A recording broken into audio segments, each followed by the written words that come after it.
Bonjour à tous. Aujourd'hui, je vais vous lire Le peuple du ciel de Brinsley Le Poer Trench. Il s'agit de l'histoire fascinante du peuple du ciel qui visite régulièrement notre planète depuis des millions d'années. Vous y découvrirez que Prométhée, Apollon, Hermès, les divinités égyptiennes et les Elohim de la Bible étaient en fait des visiteurs venus du fond de l'espace. Ces êtres se mêlent au peuple de la Terre pour orienter nos civilisations dans leur période critique. C'est pourquoi, jadis, en un temps où ils acceptaient encore de se manifester aux hommes, ils furent adorés comme des dieux. Aujourd'hui, l'apparition des soucoupes volantes dans les cieux montre que ces visiteurs célestes reviennent une fois de plus pour se mêler à nous. L'auteur peut conclure en connaissance de cause, les occupants des vaisseaux de l'espace ont toujours été avec nous. Ils y sont en cet instant bien que vous les croisiez dans la rue sans les reconnaître. Ce sont vos amis, le peuple du ciel.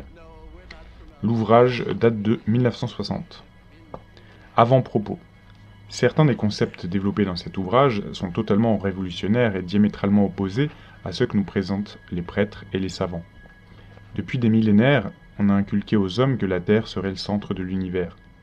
L'idée qu'il pourrait exister ailleurs une autre race possédant une sagesse et une technologie supérieures aux nôtres était jugée à la fois hérétique et amorale.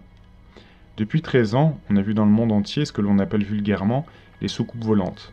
Des milliers d'hommes et de femmes, dans tous les pays du monde, parmi lesquels des observateurs entraînés, ont aperçu ces étranges vaisseaux, et des rapports sur cette activité extraterrestre ont été publiés dans la presse mondiale et ont fait l'objet de centaines de livres. On les a photographiés, filmés, suivis sur les écrans de radar. Les gouvernements ont créé des commissions afin d'étudier ce phénomène. De par le monde, des hommes se sont éveillés à l'idée que cela pouvait être une réalité. Mais les idées ne sont pas négociables, ni transférables. On ne peut implanter une idée dans un autre esprit. On ne peut que la suggérer, éveiller les notions qui sont déjà là et qui ont été étouffées par l'aveuglement, l'oubli ou même la volonté. C'est le principe même de l'éducation, d'un mot latin signifiant littéralement « conduire au dehors », ce qui indiquerait que les Romains de l'Antiquité en savaient plus long que nous sur ce sujet. Si quelqu'un vous expose ces idées et que vous les trouvez bonnes, c'est parce que vous avez eu les mêmes sans le savoir. Si vous ne trouvez rien de similaire dans les casiers de votre esprit, vous les rejetez, vous les jugez impossibles ou stupides. L'esprit est l'homme, et l'homme est un individu. La communication est un acte d'amour, et l'on communique quand on trouve son reflet chez un autre être. La recherche de la preuve absolue est un acte de combat, qui distingue le plus fort de celui qui détient moins de renseignements, et a donc tort. La preuve n'apporte rien de plus. En un mot, elle ne résout rien.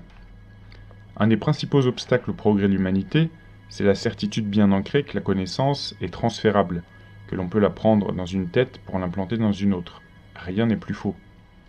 Chaque individu est relié aux sources de la connaissance et de la vérité par sa propre longueur d'onde, et aucune somme de paroles, aucune preuve, aucune démonstration ne lui fera connaître et comprendre les choses au-delà de ce que sa longueur d'onde lui transmet.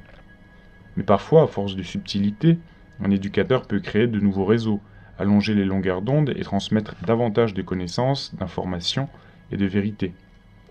Les faits, tels qu'ils sont présentés dans les livres, les lois physiques, telles qu'elles sont expliquées par les savants, ne sont pas forcément le produit d'une totale compréhension. Ces faits et ces lois ont sans doute été prouvés par les savants, mais ne sont pas nécessairement vrais pour autant. Un beau jour de 1903, deux jeunes gens particulièrement inventifs et obstinés, nommés Orville et Wilbur Wright, montèrent sur une espèce de plateau dans les dunes de Kitty Hawk et entreprirent de donner un démenti à un fait bien connu qui avait survécu pendant des millénaires. Ils furent les premiers hommes du monde, dans notre civilisation actuelle, à faire voler une machine plus lourde que l'air, mue par un moteur. Récemment, deux savants entêtés, d'origine chinoise, firent un sort à la loi de parité et toute la théorie bien ancrée de la perception des couleurs, que chacun prenait pour parole d'évangile, a subi un destin semblable.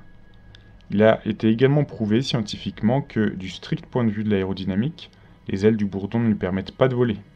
La compréhension est un processus lent, on ne peut la forcer, mais aujourd'hui il est indéniable que dans le monde entier, les horizons spirituels se sont étendus et les niveaux d'acceptation se sont élevés. Je ne veux pas dire par là que l'humanité est devenue plus crédule, loin de là. Un niveau d'acceptation est celui où les concepts, les idées et les connaissances peuvent imprégner un esprit sans être aussitôt rejetés ou jugés impossibles. Cela ne veut pas dire que l'on accepte ces nouveaux concepts les yeux fermés, mais que l'on veut bien les considérer et y réfléchir. Voilà le but que j'espère atteindre en présentant certaines idées étranges dans ce présent ouvrage. Je ne demande à personne de les croire aveuglément, mais simplement de ne pas les rejeter et de vouloir bien les considérer un moment. Voici une petite fable qui illustrera mon propos. Il y a très longtemps, dans un lointain pays oublié, un homme suivait un petit chemin, portant à la main un très grand poisson. Il croisa un autre homme, lequel n'avait jamais vu de poisson. Grand ou petit, il n'avait jamais vu de grande étendue d'eau non plus, rien de plus vaste que la bassine dans laquelle sa femme faisait la vaisselle. « Qu'est-ce que c'est que ça » demanda-t-il à l'homme qui portait le poisson. « C'est un poisson, » répliqua l'autre.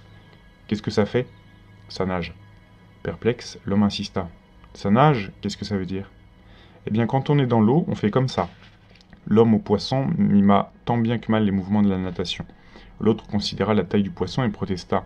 « Il n'y a nulle part assez d'eau pour cette bête-là. »« Si, de l'autre côté des montagnes, là-bas. »« Montre-moi comment il nage. »« Viens avec moi de l'autre côté des montagnes, je te montrerai le lac. »« Non, montre-moi ici, tout de suite. Là, sur ce sentier où nous sommes face à face.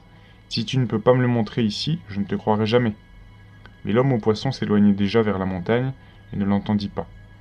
J'espère de tout mon cœur que ceux qui ouvrirent ce livre ne resteront pas sur le sentier. Pourquoi ne pas participer à une très étrange aventure, mais suivre au-delà de la montagne? Brinsley le poète Trench. Prologue. Fils du soleil. Nous sommes déjà là, parmi vous. Certains d'entre nous y ont toujours été, mais s'y tenant à l'écart pour vous observer et vous guider à l'occasion. Aujourd'hui, cependant, notre ombre a été augmentée, en prévision d'une prochaine étape dans le développement de votre planète. Une étape que vous ignorez encore, bien que de nombreuses allusions y aient été faites dans les paraboles de vos prophètes. Ceux-ci ont embrouillé et oublié l'inspiration qu'ils pouvaient avoir reçue. Ils étaient parfois ignorants ou incapables de traduire clairement les concepts implantés dans leur esprit. Ils étaient souvent trop prudents, avares de leurs connaissances, et afin de les préserver, ils s'exprimaient en métaphores confuses ou par des symboles. On nous a confondus avec les dieux des nombreuses religions terrestres. Bien que nous ne soyons pas des dieux, mais des créatures comme vous l'apprendrez avant peu. Vous trouverez des souvenirs de notre présence dans les symboles mystérieux de l'ancienne Égypte, où nous nous sommes fait connaître afin d'accomplir certaines missions. Notre principal symbole apparaît dans l'art religieux de votre civilisation actuelle et occupe une place prépondérante dans le blason de votre pays. Il s'agit des États-Unis d'Amérique. Il a été préservé dans certaines sociétés secrètes fondées, à l'origine, pour maintenir vivante la certitude de notre existence et nos intentions envers l'humanité. Nous vous avons laissé certains repères, soigneusement déposés dans les différentes parties du globe, mais surtout en Égypte, où nous avons établi notre quartier général à l'occasion de notre dernière apparition. À cette époque, les fondations de votre civilisation présente ont été implantées dans la Terre, et le plus ancien de vos repères connus, érigé grâce à des moyens qui vous paraîtraient aujourd'hui aussi miraculeux qu'ils le furent pour les pré-égyptiens des millénaires passés. Depuis lors, l'art de la construction, en pierre, est devenu symbolique pour beaucoup d'entre vous du travail à accomplir, la construction et l'élévation de la race humaine vers la perfection. En ce temps-là, vos ancêtres nous connaissaient comme des préceptes et des amis. Aujourd'hui, grâce à vos propres efforts, vous avez presque atteint, dans la majorité, un nouvel échelon sur l'interminable échelle de votre libération. Vous avez été constamment aidé par notre inspiration attentive, et retardé uniquement par des difficultés inhérentes à votre processus du développement physique et moral, car les prétendues forces du mal et des ténèbres ont toujours été recrutées dans les rangs de votre propre humanité, une circonstance que vous béniriez si vous avez pleine connaissance des conditions existantes dans l'univers. Dernièrement, vous avez mis au point un moyen de vous détruire. Ne vous félicitez pas trop vite. La vôtre n'est pas la première civilisation qui a découvert et employé ce moyen. La vôtre ne sera pas la première à qui auront été offerts les moyens d'empêcher cette destruction et d'entreprendre, dans toute la gloire des connaissances accumulées, l'établissement d'une ère de lumière et de savoir sur la Terre. Cependant, si vous acceptez les moyens qui vous sont offerts, et si vous parvenez à fonder cet âge d'or basé sur vos réussites propres, vous serez la première civilisation à y être parvenue. Jusqu'alors, les connaissances, les sciences, les techniques sont toujours restées entre les mains de quelques élus. Quelques-uns qui s'élisaient eux-mêmes par leurs esprits ouverts et leur compréhension aiguë de la forme des choses à venir. Ils s'efforçaient de partager leur savoir dans la mesure de leurs moyens. Dans un sens, ils ont réussi, mais dans un autre, leur échec égale leur succès. L'acceptation humaine se mesure généralement par l'expérience humaine. Des générations se sont succédées, qui sans jamais se douter de notre présence, ont traduit les enseignements de leurs aînés en des termes qui leur étaient propres. Par exemple, le plan d'une de nos machines volantes, extrêmement simplifié et stylisé par les nombreuses copies, est devenu l'œil d'Horus, et puis l'œil d'autres dieux. Finalement, l'ancien symbole qui représentait jadis dans ses moindres détails un mécanisme compliqué a été de plus en plus bizarrement interprété par le clergé moderne de la psychologie. Mais le fait important, c'est que nous sommes là, parmi vous, et que vous le saurez bientôt. Les temps sont presque venus, mais comme un fruit doit mûrir naturellement au soleil, nous ne pouvons accélérer leur venue. Il est un temps pour chaque chose, et leur approche, où nous nous révélerons à vous. Certains d'entre vous ont déjà vu nos éclaireurs. Vous nous avez souvent croisés dans les rues de vos villes, et vous ne nous avez pas remarqués. Mais quand nous filons dans les cieux à bord de nos antiques vaisseaux traditionnels, vous êtes stupéfaits, et ceux qui osent dire ce qu'ils ont vu passent pour des imbéciles ou des fous. À vrai dire, vous êtes des prophètes dans la pleine acceptation du terme. Vous qui habitez le Kansas et l'Oklahoma, l'Oregon et la Californie et l'Idaho, vous savez ce que vous avez vu. Alors ne vous laissez pas circonvenir et troubler par les météorologues. Leur affaire, c'est le temps qu'il fait. L'un de vous affirme avoir vu un objet en forme de torpille, tel autre parle d'espèce de disque ou d'un objet sphérique, d'une sorte d'assiette plate. Vous dites tous la vérité, et vous avez tous bien vu. Dans la plupart des cas, vous décrivez un seul et même véhicule. Le disque d'or, confondu avec l'astre solaire et incorporé dans presque toutes les religions, le disque lancé vers le ciel par les athlètes grecs et les vôtres, l'œil d'Horus et les autres yeux de la symbologie, de l'alchimie et des sciences occultes, tout cela représente nos moyens de transport mécaniques. Aujourd'hui, l'art de manufacturer des matériaux et des tissus plastiques a atteint chez vous un certain degré de perfection. Alors peut-être pourrez-vous imaginer un matériau presque transparent, aux rayons de lumière visibles, mais assez résistant pour subir les incroyables pressions d'un vol extrêmement rapide. Contemplez encore la grande nébuleuse. Pensez à la construction de votre propre galaxie. Vous verrez les exemples universels de ce que nous avons jugé être la forme idéale pour un objet qui doit voyager dans ce que vous appelez encore si naïvement l'espace vide. Au centre du disque, notre poste de pilotage se trouve dans une sphère centrale contrôlée gyroscopiquement, sphère faite de ce même matériau transparent, ce qui permet à notre cabine de tourner librement. Ainsi, nous pouvons voler en tous sens, horizontalement ou verticalement. Les deux méthodes conviennent pour votre atmosphère, et quand nous passons rapidement de l'une à l'autre, comme nous y sommes parfois obligés, nos véhicules semblent soudain apparaître ou disparaître. Aux vitesses que nous atteignons, votre œil surpris par la manœuvre peut vous tromper, mais jamais autant que voudraient le faire croire vos savants. Nous survolons vos montagnes en vol horizontal, alors vous voyez et vous signalez un objet en forme de torpille. Nous passons en formation en vol vertical et vous signalez une série de disques, d'assiettes ou même de sphères. Si c'est la nuit, vous voyez un disque orangé. Quoi qu'il en soit, vous nous voyez, et cela ne nous gêne pas. Si nous préférions rester invisibles, nous le pourrions aisément, et nous l'avons fait pendant des siècles. Mais il faudra vous accoutumer à nos vaisseaux dans vos cieux, car un jour ils vous seront familiers, amicaux et rassurants. Ce jour-là, il faut espérer que leur souvenir, transmis à vos enfants et petits-enfants, sera clair et précis, qu'ils n'oublieront pas, comme l'ont fait leurs ancêtres, la signification des plans, des diagrammes et des instructions que nous vous laisserons. Si vous échouez, comme l'ont fait les précédentes civilisations, nous verrons vos descendants porter en amulette le dessin précis de nos mécaniques, dans l'espoir que ces bijoux accompliront ce que leurs ancêtres avaient promis. Et leurs enfants, oubliant jusqu'à cela, préserveront l'amulette par vague superstition ou par curiosité intellectuelle, ou peut-être en feront un symbole religieux. Tel est le cycle de l'oubli. Chapitre 1. Homme ou humain. L'univers n'est qu'une immense ville aux habitants divins et humains, réunis par la nature. Épictète. Voici l'histoire des êtres célestes qui visitent la Terre depuis des millions d'années. D'innombrables légendes, les mythes du folklore, les livres sacrés de toutes les races font allusion à une ère, dénommée l'âge d'or, pendant laquelle les dieux descendirent se mêler aux mortels. Les mythologies n'ont fait que poétiser des événements réels, afin de les préserver pour la postérité. En temps de crise, les êtres célestes ont aidé à établir de nouvelles civilisations, après des cataclysmes, et ils ont apporté leur sagesse et leur lumière aux survivants. Ensuite, les mystérieux visiteurs se sont retirés pour observer l'humanité et savoir quelle partie elle tirait de ces nouvelles connaissances. Au cours de leur passage sur la Terre, certains êtres célestes sont devenus des dirigeants, des chefs, comme Osiris qui fut un des pharaons divins de l'Égypte. Après leur départ, et Osiris en est un exemple frappant, ils étaient vénérés comme des dieux. Personne ne sait quand les êtres célestes, les hommes galactiques, ont été créés. Le récit de cet événement capital s'est perdu dans les brumes d'une antiquité si incommensurable que notre petite planète n'est que son dernier rejeton. Le chapitre 1er de la Genèse fait allusion à la venue de l'âge d'or et à la création de l'homme galactique. Ainsi Dieu créa l'homme à son image, il le créa à l'image de Dieu. Il créa un homme et une femme. Genèse 1, 27-28. Il est intéressant de noter que l'homme et la femme ont tous deux été créés dans le premier chapitre de la Genèse, bien avant la création d'Adam, sorti de la poussière terrestre, l'homme chimique, qui apparaît au chapitre 2.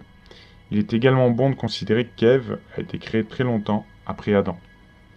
C. Kérénie, dans son ouvrage Les dieux des Grecs, écrit au sujet de l'âge d'or, « La terre entière n'était qu'un paradis au printemps éternel. Les arbres portant à la fois leurs fleurs et leurs fruits multicolores emplissaient l'air d'un parfum perpétuel.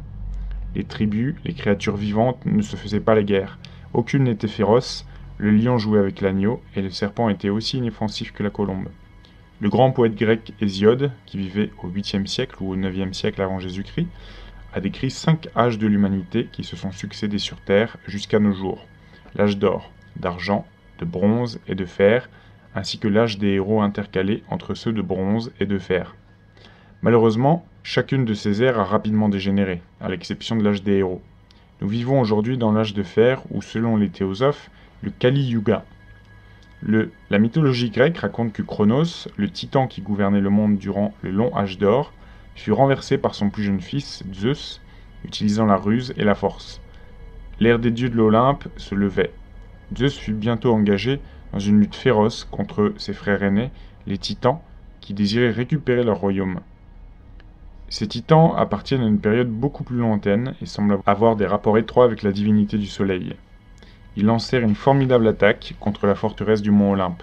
Zeus descendit dans le Tartare, au fond des enfers, et libéra les cyclopes, qui n'avaient qu'un œil au milieu du front, ainsi que les Édatonchères, des monstres aux 100 bras invisibles, pourvus de 50 têtes sur le dos.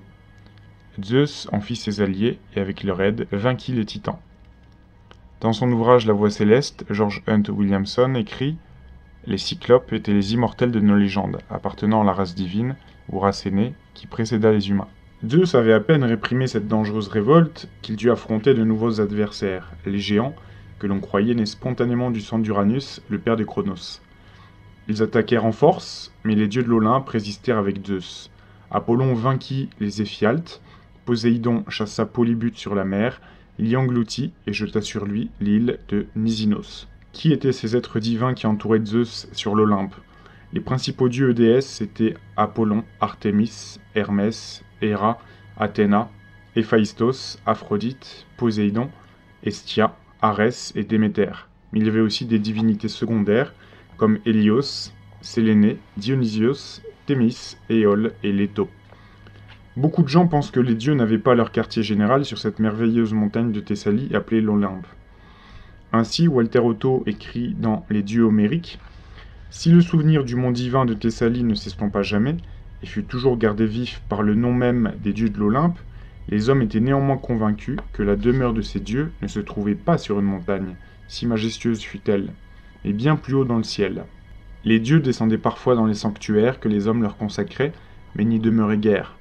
Ils repartaient vite dans les terres dont ils étaient descendus, et c'est vers ces hauteurs incommensurables que se tendaient les mains de ceux qui les priaient. » Le concept de la mythologie grecque, ces dieux et déesses qui descendaient du ciel pour se mêler aux mortels, permet bien de penser qu'il s'agissait en effet d'êtres célestes. Toutes les peuplades du monde ont leurs légendes et leurs mythes, comme les Grecs, et la plupart évoquent des dieux qui descendaient du ciel. Les peaux-rouges de l'Amérique du Nord parlaient tous de dieux blancs qui sont descendus des cieux dans des temps fort reculés. Ainsi, on est stupéfait de constater une corrélation entre la mythologie grecque et la Bible. L'auteur du Pentateuque et ceux des mythes grecs semblent bien souvent raconter les mêmes événements. On trouve dans l'Ancien Testament de nombreux exemples de messagers divins, les anges, qui s'entretiennent avec des mortels. Ces mêmes messagers divins apparaissent dans la mythologie grecque, et il est fort intéressant de noter que le mot ange vient du grec agélos, signifiant messager.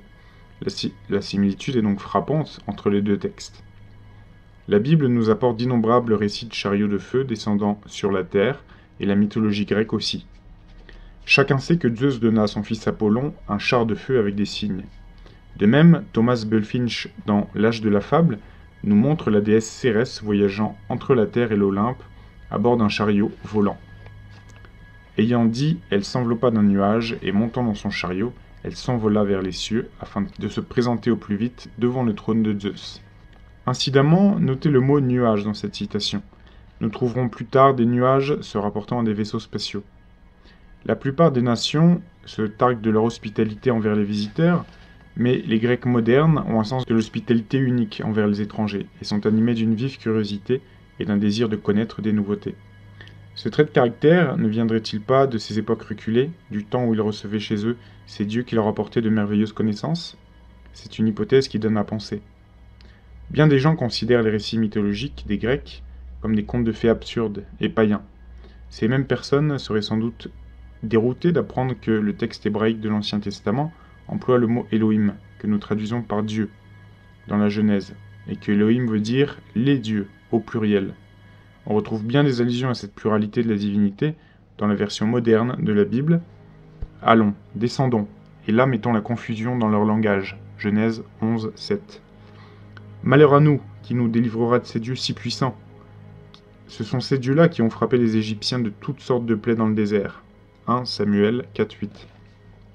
Le roi lui répondit, « Ne crains point, mais que vois-tu » La femme dit à Saül, « Je vois un Dieu qui monte de dessous terre. » 1 Samuel 28 à 13. On pourrait donner bien d'autres citations de ce genre tirées de la Bible dans sa traduction moderne, mais le texte hébraïque serait bien plus révélateur. Car dans bien des cas où la Bible moderne emploie le mot Dieu, les Hébreux disent Dieu au pluriel. Il est également facile de démontrer que le mot Yahvé ou Jéhovah peut être employé aussi bien au singulier qu'au pluriel, au masculin qu'au féminin. Dans la version en hébreu, on trouve plusieurs Yahvé. Jéhovah, le Dieu d'Israël, Adonai, ses seigneurs, Jéhovah, pluriel, le nom Yahvé, la voix Yahvé, Jéhovah, Dieu des armées, Jéhovah El Shaddai, qui a contracté l'alliance avec Abraham. On aurait bien tort d'affirmer que ce sont simplement les multiples noms de Yahvé. La langue hébraïque, en particulier dans sa forme littéraire, est extrêmement subtile, et le même mot peut avoir des significations différentes, selon sa forme et sa structure. Il ne faut pas oublier que les Hébreux écrivaient à la main sur un papier extrêmement coûteux, très difficile à préparer, et qu'ils poussaient l'économie jusqu'à abréger leurs textes en employant, en somme, une espèce de code. Ainsi, quand Yahvé parle et dit que Yahvé fera ceci ou cela, il s'agit, selon la structure du langage employé, d'un autre Yahvé. Sinon, on aurait écrit « je ferai ». Le Dieu qui s'adressait à Noé employait la forme féminine. Si l'on en juge par ce verset, « Dans 7 jours, je, Anoki, ferai pleuvoir sur la terre pendant 40 jours et 40 nuits ». Genèse 7 à 4. Le texte hébraïque emploie le mot Anoki, alors que la forme masculine est Ani. De même, le Dieu qui parle à Abraham se donnait le genre féminin si l'on en juge par ces mots. Après ces événements, la parole de Yahvé fut adressée à Abraham dans une vision en ces mots « Ne crains point, Abraham, je, Anoki, suis ton bouclier, ta récompense sera très grande. » Genèse 15, 1. Le livre d'Ézéchiel fourmille d'allusions à Adonai Yahvé. En hébreu, Adonai signifie « mes seigneurs ». Parfois, Yahvé arrive avec toute la famille. L'ange Yahvé ordonna à Gad de dire à David de monter pour élever un autel en l'honneur de Yahvé sur l'aire d'Ornan le Jébusite. Et David monta selon la parole que Gad avait prononcée au nom de Yahvé. Ornan s'étant retourné, vit l'ange et ses 4 fils qui se trouvaient cachés derrière lui. À ce moment, Ornan était occupé à battre le blé. 1 Chroniques 18 à 20. Je pourrais citer bien d'autres versets prouvant que Yahvé avait bien une famille, ou même une race de dieux. Certains des célèbres personnages de la Bible sont évoqués comme s'ils étaient des membres de Yahvé, Moïse, David, Noé et Jacob, pour ne citer que cela. Mais prenons le cas de Moïse. Il a très bien pu être un des Yahvé. Le fait est caché et révélé dans le Tikkuné HaZohar, Tikkuina 13, page 48, ainsi que dans toutes les allusions à Moïse et dans le langage employé pour le décrire par les récits bibliques. Robert Graves, dans son excellent ouvrage La déesse blanche, apporte de l'eau à mon moulin dans sa description des Esséniens. Ils s'interdisaient de faire leur dévotion dans le temple de Jérusalem, sans doute parce que la coutume de se prosterner vers l'est à l'aube y avait été abandonnée et que quiconque blasphémait Dieu ou Moïse encourait la peine de mort. Puisque chez les pharisiens de Jérusalem, Moïse, s'il n'était qu'un homme, ne pouvait être blasphémé, il s'ensuit que les Esséniens en avaient fait une espèce de divinité. Les initiés esséniens, selon Joséphus, devaient jurer de garder secret les noms des puissances qui gouvernaient leur univers sous le commandement de Dieu. Le fait qu'il puisse exister de nombreux dieux ne nuit en rien à la croyance en un dieu ou esprit universel qui a créé le monde et tout ce qu'il contient. J'avance simplement l'hypothèse qu'il existe très certainement de nombreux êtres divins allant en ordre de grandeur croissant sur l'échelle d'évolution vers les étoiles. Il convient à ce stade de souligner un point important. Nulle part, sinon dans les commentaires dus aux interprètes et aux érudits, il n'est question de Yahvé en tant qu'esprit universel ou Dieu unique et suprême, comme le présentent aujourd'hui les religions diverses. Dans les textes originaux, il n'est nullement question de Dieu, mais d'Élohim, et Yahvé est un des Élohim, comme le prouvent ses propres paroles au chapitre 3 de la Genèse, verset 22. L'Éternel Dieu dit « Voici que l'homme est devenu comme l'un de nous ». Notez ce pluriel. La plupart des difficultés auxquelles se heurtent les théologiens quand ils veulent exprimer et comprendre la personnalité de Yahvé, tel qu'il apparaît dans la Bible, sont surmontées et deviennent beaucoup moins mystérieuses, parce que plus rationnelles, si l'on comprend que s'il est un Dieu de notre point de vue humain, il n'est pas et ne prétend jamais être l'Esprit universel.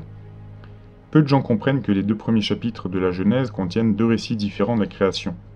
La première histoire de la création dans la Genèse a trait à l'établissement de l'âge d'or.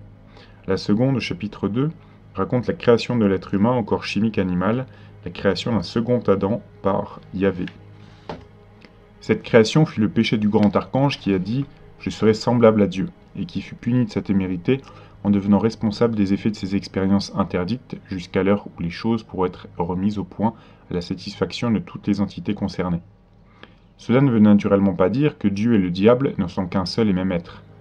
Loin de là, l'Esprit universel a reçu bien des noms en bien des lieux et des époques. Aujourd'hui, les chrétiens en font le créateur masculin de l'humanité descendante d'Adam, selon leur livre sacré emprunté aux Juifs. Il s'agit là d'une confusion de termes et d'idées bien distinctes. La création de l'homme animal fut un acte illégal, commis sans autorisation dans un lieu isolé, spécialement choisi. L'humanité de l'Adam II ne devait pas avoir la longévité de ses créateurs. Adam II fut inventé et créé pour devenir leur serviteur, et il n'avait pas la moindre intention d'en faire l'un d'entre eux. La création de l'homme animal est relativement récente.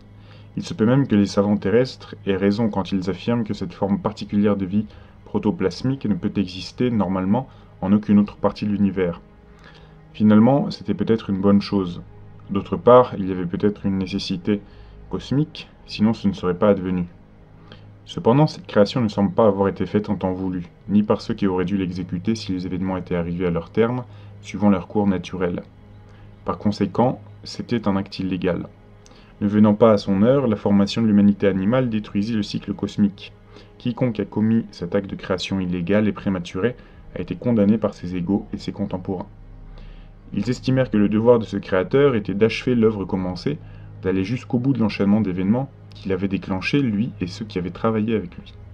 L'expérience échappa à leur contrôle, échoua, et ses assistants et lui furent chargés de s'occuper de la confusion qui suivit, jusqu'à ce que l'on pût y mettre bon ordre.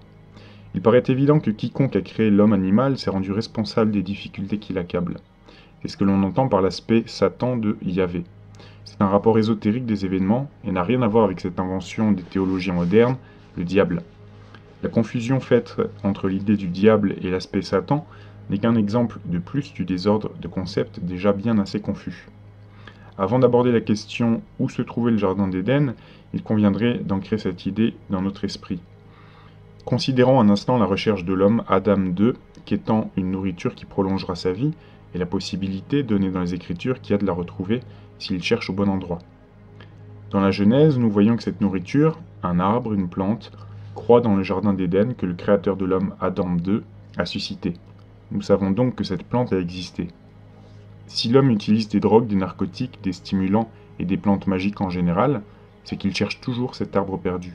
Tout ce qui peut délivrer l'homme de son côté animal a été employé depuis la nuit des temps par tel ou tel peuple, dans l'espoir d'aller retrouver Dieu, de communiquer avec les dieux, ou de pénétrer dans le paradis, le nirvana ou quelque lieu divin promis par sa religion.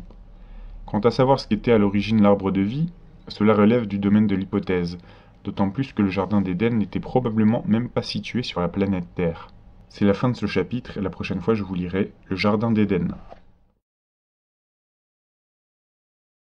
Cliquez sur la petite cloche de notification pour recevoir les notifications pour toutes les vidéos.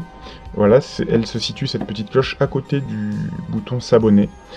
C'est important, très important même, parce que si vous cliquez pas sur cette cloche, vous ne recevrez pas 100% des notifications. Et c'est d'autant plus important, étant donné le fait que YouTube essaye de limiter notre visibilité, et même notre rapport entre vous, abonnés, et moi, ils essayent de le limiter. Je vois bien qu'ils réduisent la portée de mes posts dans l'onglet communauté, ils les rendent moins visibles. Il y a certains d'entre vous qui me disent que leurs commentaires disparaissent ou qu'ils sont modifiés, etc. Et on avait vu avant qu'ils avaient la possibilité aussi de supprimer les likes, en plus de mettre des dislikes, etc. Donc vous voyez que c'est très important pour eux de nous censurer, de quelconque forme que ça soit. Donc nous, on va essayer d'optimiser notre visibilité, c'est très important. Une autre manière de faire ça, c'est un concept un petit peu inédit, créer une chaîne YouTube. Alors là, ne montez pas sur vos grands chevaux, mais chacun d'entre vous, mes 37 000 abonnés, vous qui êtes en face de votre écran, vous avez la possibilité, à partir du moment où vous avez un compte Google, et que vous pouvez mettre des commentaires sur les vidéos, mettre des likes, etc. Eh bien, c'est pas du tout quelque chose de compliqué de poster sa première vidéo. Ce tutoriel dont je vous ai mis une copie d'écran vous explique comment faire. Pourquoi c'est très important? Imaginez-vous, chacun d'entre vous, sur 37 000 personnes, prendrait le petit effort de poster des vidéos qui vont dans le même sens que ceux dont on parle sur cette chaîne. Eh bien, vous imaginez le nombre de personnes qu'on réussirait à influencer positivement et à aller contre cette censure. Par ailleurs, je vous autorise dès maintenant, je vous donne mon autorisation pour, si vous ne savez pas quoi publier, pour poster mes vidéos. Vous pouvez les réuploader sur votre chaîne si vous en avez envie, du moment que vous mettez le lien de ma chaîne dans la description ou dans les commentaires, et que vous gardez mon logo.